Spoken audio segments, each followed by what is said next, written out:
जब पूछा जाए तभी जवाब दीजिए, बाकी की टेंशन छोड़िए। किसी पदार्थ का वह गुण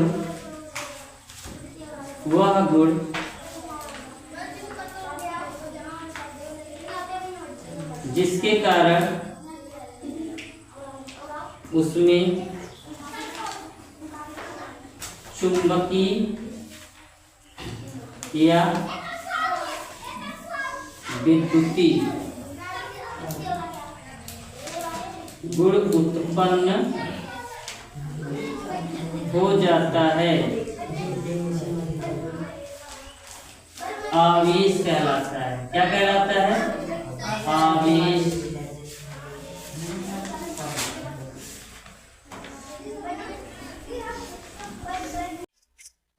विद्युत आवेश क्या है? किसी पदार्थ का वह गुण जिसके कारण उसमें चुंबकीय या विद्युतीय गुण उत्पन्न हो जाता है, क्या कहलाता है? आवेश कहलाता है। तो इसे भैया हम क्यू द्वारा प्रदर्शित करते हैं। क्यू बराबर होता है इंटू ई। एन क्या है यहाँ? एन बताओ। एन है इलेक्ट्रॉनों की संख्या। इलेक्ट्रॉनों की संख्या है, यानी इलेक्ट्रॉनों की संख्या। ई क्या है? ई है इलेक्ट्रॉन। इलेक्ट्रॉन। और हमारा क्यू क्या है? क्यू है आवेश। क्यू क्या है? आवेश। ठीक, यहाँ तक बात समझ में आ गई? तो किसी पदार्थ का वह गुण जिसके कारण उसमें विद्युत या चुंबकीय गुण उत्पन्न हो जाता है, क्या कहलाता है? आवेश। आवेश को हम क्यू द्वारा प्रदर्शित करते हैं और इसका फार्मूला है क्यू बराबर एन इंटू ई। एन क्या है? इलेक्ट्रॉनों की संख्या। ई क्या है? इलेक्ट्रॉन है। क्यू क्या है? आवेश। और इसका मात्रक क्या होता है? इसका मात्रक होता है कूलाम। क्या होता है? आवेश का मात्रक कूलाम होता है। ठीक, नोट कर लो।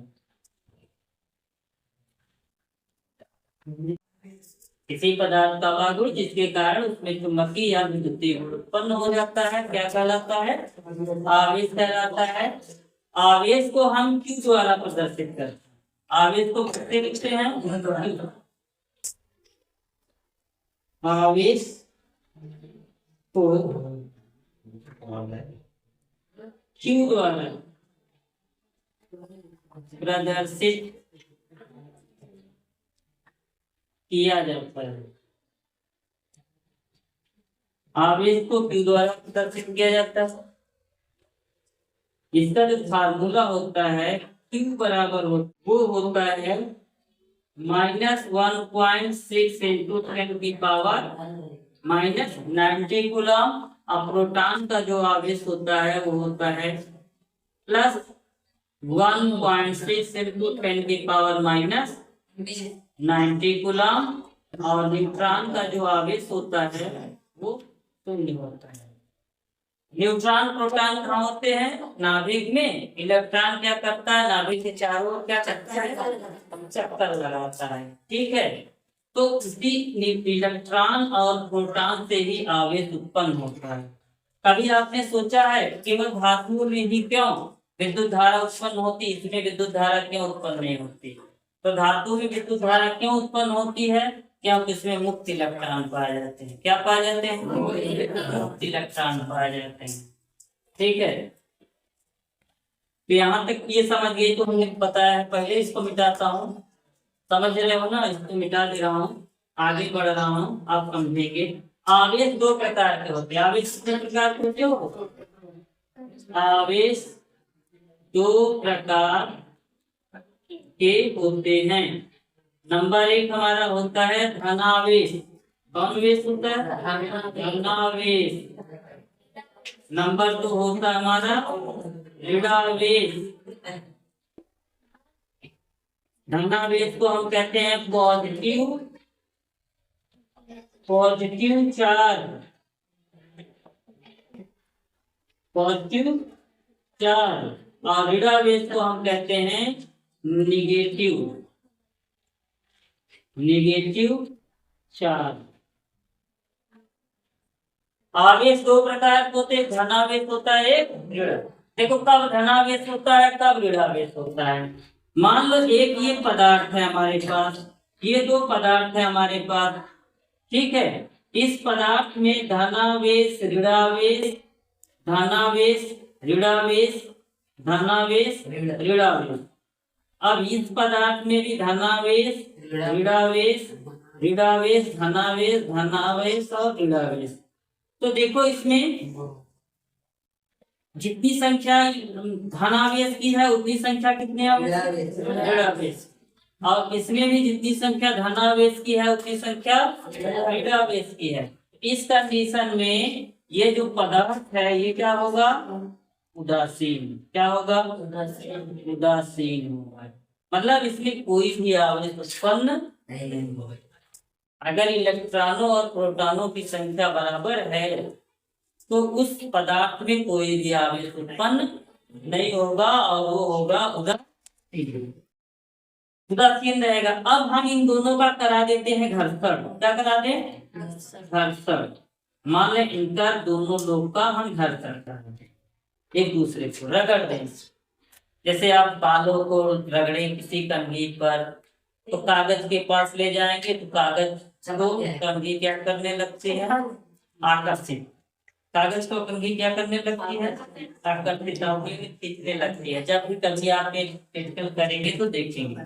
कलम को ऐसे बालों पे रगड़ो और कागज के पास ले जाओ, छोटे छोटे कागजों के पास, देखो क्या करते हैं, कागज उसको क्या करने लगती है, अपनी ओर आकर्षित करने लगती है। ऐसा क्यों होता है, ऐसा आवेशों के कारण होता है। आवेशन हमने बताया ना, आवेश किसी पदार्थ में चुंबकीय गुण उत्पन्न हो जाता है, विद्युतीय गुण उत्पन्न हो जाता है। तो घर्षण अगर हम करा रहे हैं, अब देखो घर्षण कराने के बाद इन दोनों को हम आपस में घर्षण करा रहे हैं। मान लो ये बाल का ही हम अपने इस कलम के द्वारा बाल का ही घर्षण करा रहे हैं, तो हम इन दोनों पदार्थों का घर्षण करा रहे हैं। जब घर्षण कराएंगे तब क्या होगा, ध्यान देखना, ये पदार्थ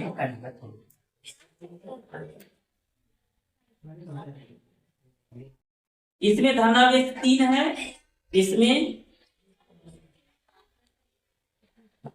अब ये बताओ इसमें धनावेश की मात्रा ज्यादा है ऋणावेश की, इसमें क्या हो गया। अच्छा बताओ ये ऐसा क्यों हुआ, घर्षण करवाएंगे, घर्षण के द्वारा हमने क्या किया है, बताओ घर्षण करवाया क्या हुआ, जब घर्षण करवाया हो तो क्या हुआ भाई, इसका इलेक्ट्रॉन निकल कर इसमें चला गया।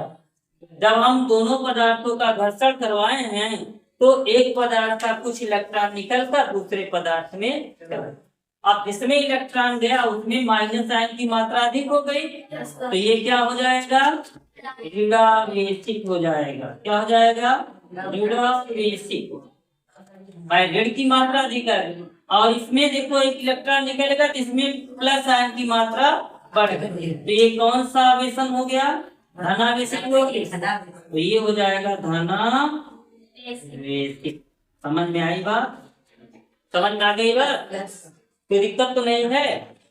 हाँ, जब हमने पदार्थ का घर्षण कराया आपस में, पहले ये उदासीन कंडीशन में था, उदासीन था, तो अब हम इसका घर्षण करवाए हैं। जब घर्षण करवाए कुछ इलेक्ट्रॉन इसका निकल कर कहाँ चला गया, दूसरे वाले पदार्थ में चला गया।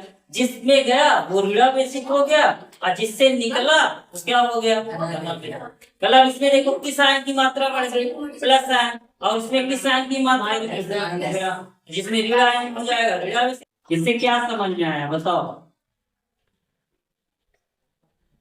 क्या समझ में आया, इससे समझ में आया कि समान आवेश एक दूसरे को क्या करते हैं, प्रतिकर्षित। समान आवेश एक दूसरे को क्या करते हैं, प्रतिकर्षित। देखो ये समान आवेश था, जब हम एक दूसरे को पास ले गए हैं तो ये प्लस वाला इस प्लस वाले को दूसरी साइड कर दिया, तो इसका मतलब हुआ समान आवेश में कौन सा बल उत्पन्न होता है, समान आवेश में, समान आवेश में प्रतिकर्षण, प्रतिकर्षण का गुण होता है। समान आवेश है तो एक दूसरे को क्या करेंगे, दो धकेल लेंगे। विपरीत आवेश लेंगे विपरीत आवेश,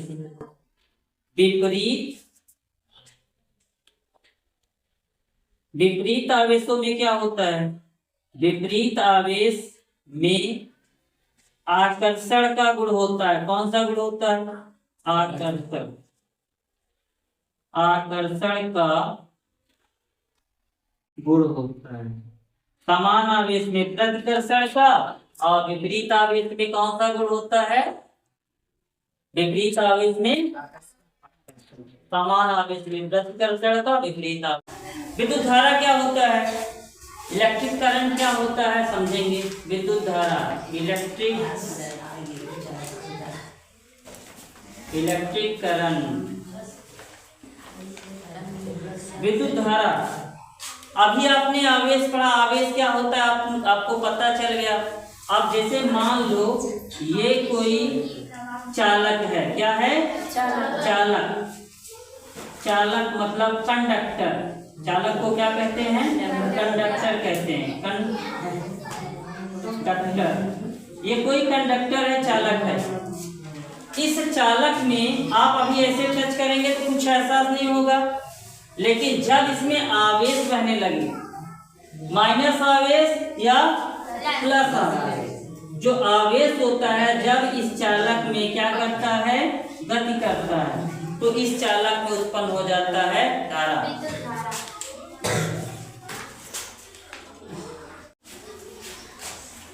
विद्युत धारा क्या होता है? आवेशों के प्रवाह की दर, आवेशों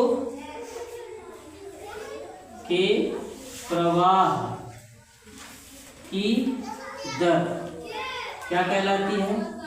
विद्युत धारा कहलाती है, विद्युत धारा कहलाती है।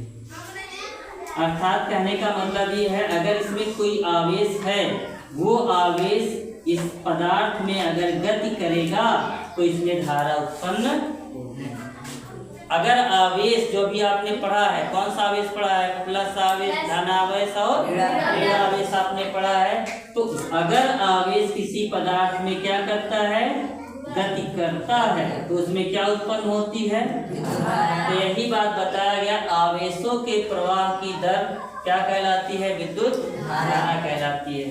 धारा, हमारा धारा का जो सूत्र होता है, धारा, इसे हम I द्वारा प्रदर्शित करते हैं। धारा को किसके द्वारा प्रदर्शित करते हैं? धारा को I द्वारा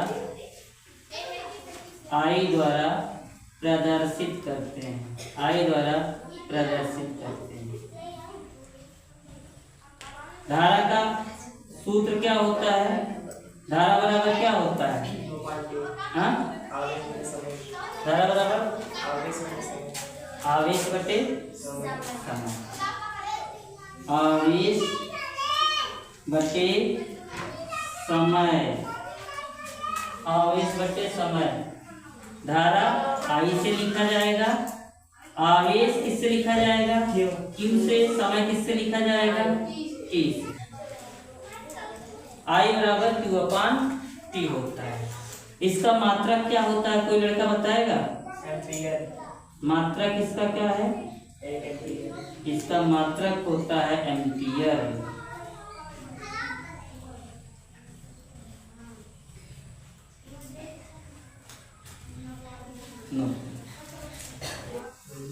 बैटरी बना लेते हैं। क्या बना लेंगे?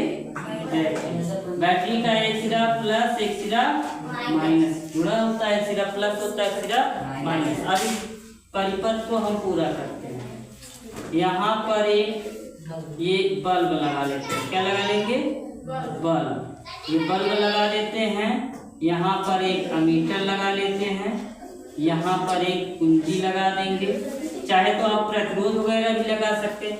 तो ये हमारा है एक परिपथ। ये क्या है? बल्ब। ये क्या है? अमीटर। ये क्या है? कुंजी ना। अगर कुंजी मतलब जिससे हम स्विच ऑन स्विच ऑफ करते, एक प्रकार से आपका स्विच हो गया। इससे धारा के करंट को हम बहना रोक सकते हैं, धारा को बंद कर सकते हैं। अब धारा की दिशा समझेंगे। धारा की दिशा किसी को मालूम है? धारा की दिशा बताओ। I की दिशा क्या होगी? धारा की दिशा, धारा की दिशा कोई लड़का बताएगा धारा की दिशा? कोई लड़का?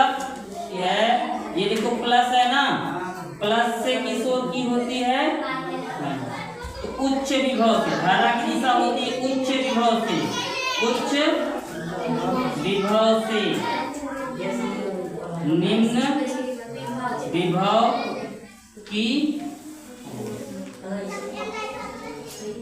जाओ तुम लोग भाई जाओ। धारा की दिशा जो होती है वो उच्च विभव से किस विभव की ओर होती है? निम्न विभव। उच्च विभव से मतलब प्लस से किसकी ओर होती है?